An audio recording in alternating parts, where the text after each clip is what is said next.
नमस्कार, मैं अल्ताफ और आप देख रहे हैं द कंटाप। खबरों की शुरुआत करेंगे आज की मुख्य खबर के साथ। दिल्ली में ओमिक्रॉन का पहला केस का पता चला है। बेंगलोर, मुंबई और जामनगर के बाद अब दिल्ली में ओमिक्रॉन के पहले केस का पता चल गया। दिल्ली के स्वास्थ्य मंत्री सत्येंद्र जैन ने बताया कि संक्रमित तंजानिया से आया था। एयरपोर्ट पर जांच के बाद उसमें ओमिक्रॉन संक्रमित होने की जानकारी मिली है। उसे दिल्ली के LNJP अस्पताल में भर्ती करा दिया गया। इससे पहले शनिवार को गुजरात के जामनगर में ओमिक्रॉन संक्रमित मिला था। वहीं मुंबई और बेंगलोर में भी ओमिक्रॉन के केस मिलाकर देश में इस वेरिएंट के कुल 5 संक्रमित मिल चुके हैं। पुडुचेरी में वैक्सीनेशन को अनिवार्य किया गया।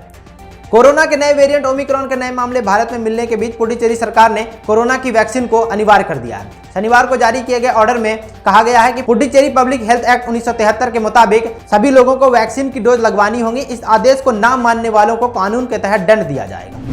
नागपुर एयरपोर्ट पर उतरे पैसेंजर का RT-PCR जांच कराया गया। रविवार को एयर अरेबिया की फ्लाइट नागपुर में लैंड हुई। इसमें 95 यात्री सवार थे, जिसका एयरपोर्ट पर RT-PCR टेस्ट कराया गया। नागपुर म्युनिसिपल कॉर्पोरेशन ने बताया कि यात्रियों के टेस्ट जल्द ही आ जाएंगे। सभी पैसेंजर को घर में ही क्वारंटाइन के नियमों का पालन करना होगा। महाराष्ट्र में ओमिक्रॉन का चौथा मामला मिला है। कोरोना की दूसरी लहर के दौरान महाराष्ट्र में सबसे खराब स्थिति बनी हुई है। शनिवार को यहां ओमिक्रॉन का पहला और देश का चौथा मामला सामने आया। इससे पहले विदेश से आए अब तक 13 लोग संक्रमित पाए गए हैं। शनिवार को 3 और लोगों की रिपोर्ट पॉजिटिव मिली। इन लोगों की RT-PCR रिपोर्ट जीनोम सीक्वेंसिंग के लिए भेज दिया गया है। तब तक इन्हें क्वारंटाइन करा गया है। इन्हें डॉक्टरों की निगरानी में रखा गया है। प्रदेश के स्वास्थ्य विभाग के मुताबिक मुंबई के पास कल्याण डोंबिवली का रहने वाला शख्स साउथ अफ्रीका से लौटा था। उसकी उम्र 33 साल थी। ये साउथ अफ्रीका से दुबई, फिर दिल्ली और 24 नवंबर को मुंबई आया था। उसने अब तक कोरोना की वैक्सीन नहीं लगवाई है। मुंबई में उतरते वक्त उसे हल्का बुखार था। इसके अलावा उसे कोरोना के कोई और लक्षण नहीं दिखे हैं। ट्रीटमेंट के लिए उसे कल्याण के कोविड केयर सेंटर में रखा गया है। भारत में छठी बार एक दिन में 1 करोड़ से ज्यादा डोज लगे। भारत में एक बार फिर से एक दिन में कोरोना वैक्सीन के 1 करोड़ से ज्यादा डोज लगने का रिकॉर्ड बनाया है। देश में अब तक 6 बार ऐसा हुआ है जब एक दिन में 1 करोड़ से ज्यादा डोज लग चुके हैं। इससे पहले 27 सितंबर को ऐसा हुआ था। स्वास्थ्य मंत्री मनसुख मंडाविया ने शनिवार को बताया कि देश में हर घर दस्तक अभियान जोरों पर चल रहा है। इससे वैक्सीनेशन का दायरा बढ़ने में मदद मिलेगी। यही कारण है कि देश में फिर से एक बार 1 करोड़ डोज लगने का रिकॉर्ड कायम किया है। सुरक्षा बलों की फायरिंग में 13 की मौत। गुस्साए ग्रामीणों ने जवानों की गाड़ियां फूकी। SIT जांच के आदेश। नागालैंड के मौन जिले में सुरक्षा बलों की फायरिंग में 13 लोगों की मौत हो गई है। बताया जा रहा है कि इन लोगों के उग्रवादी संगठन NSCN से जुड़े होने की आशंका के चलते सिक्योरिटी फोर्सेस ने फायरिंग की, जिसमें इन लोगों की मौत हो गई। घटना के बाद इलाके में हिंसा फैल गई। सुरक्षा बलों और स्थानीय लोगों के बीच हिंसक झड़प हुई है। असम राइफल के अधिकारियों ने बताया कि ऑपरेशन में सुरक्षा बलों को गंभीर चोटें आई हैं। इस दौरान एक सैनिक गंभीर रूप से घायल हो गया, जिससे उसकी मौत हो गई। वानखेड़े टेस्ट में भारत मजबूत स्थिति में। भारत 432 रनों से आगे। दूसरी पारी में दोनों विकेट भी एजाज के नाम।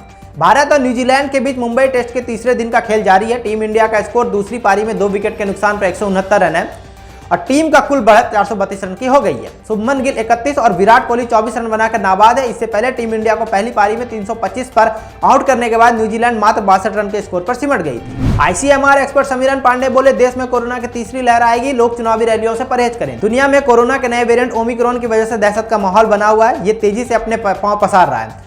भारत में भी इसके मरीज मिलने शुरू हो गए हैं। ओमिक्रॉन में भारत का क्या नुकसान होगा, ICMR के महामारी विज्ञान प्रमुख डॉक्टर समीरन पांडे ने बताया कि देश में तीसरी लहर आ सकती है, इसलिए भीड़ वाले इलाके और चुनावी रैलियों से दूर रहें। किसानों पर दर्ज मुकदमे वापस लेने को सहमत। किसान नेता युद्धवीर सिंह से गृह मंत्री की फोन पर हुई बात। केंद्रीय गृह मंत्री अमित शाह ने भारतीय किसान यूनियन के वरिष्ठ नेता युद्धवीर सिंह से फोन पर शनिवार को बात की। किसानों पर दर्ज मुकदमे वापस लेने पर सहमति बन गई है। यह भी आश्वासन मिला है कि सरकार बिजली संशोधन बिल लागू नहीं करेगी। MSP का लाभ किसानों को कैसे मिलेगा, इस पर चर्चा के लिए संयुक्त किसान मोर्चा ने 5 सदस्यीय कमेटी बना ली है। कमेटी को रविवार सोमवार को गृह मंत्री से वार्ता करना है। उत्तराखंड में शनिवार देर रात भूकंप के झटके महसूस किए गए। उत्तरकाशी और टिहरी जिले में महसूस किए गए भूकंप की तीव्रता रिक्टर स्केल 3.8 मापी गई। दोनों जिलों में भूकंप के झटके शनिवार रात 2:03 पर आए। प्रशासन के मुताबिक भूकंप का केंद्र टिहरी में बताया जा रहा है। अब तक किसी को कोई नुकसान नहीं पहुंचा है। तो ये थी अब तक की मुख्य खबरें। बाकी देश दुनिया की तमाम खबरों के लिए बने रहे मेरे साथ और देखते रहना द कंटाप। धन्यवाद।